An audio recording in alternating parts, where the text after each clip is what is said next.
आपलं शहर आपल्या अभिमानाचा भाग असतो. अनेकदा याची आपल्याला जाणीवही नसते. आपण सुविधांचा आनंद घेतो, पण आपण शहराला काय देतो? आपण फक्त कचरा निर्माण करतो आणि स्वच्छतेची अपेक्षा इतरांकडून करतो.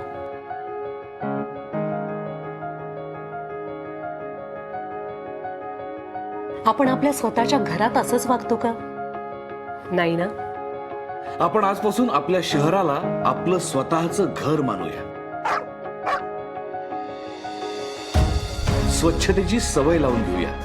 शासनाला सहकार्य करूया. रस्त्यावर कुठेही कचरा फेकण्याची, पान तंबाखू खाऊन थुंकण्याची, आपल्या लाडक्या पाळीव प्राणी मित्रांना उघड्यावर कुठेही शूशी करवण्याची वाईट सवय मोडूया. एक चांगली सवय आरोग्याबरोबर शहरही स्वच्छ राखेल. चला करू नवी सुरुवात. अस्वच्छतेवर करू मात. एकच लक्ष, शहरे स्वच्छ. एकच लक्ष, शहरे स्वच्छ महाराष्ट्र अभियान, नागरी नगर विकास विभाग. रुजवू संस्कृती स्वच्छतेची.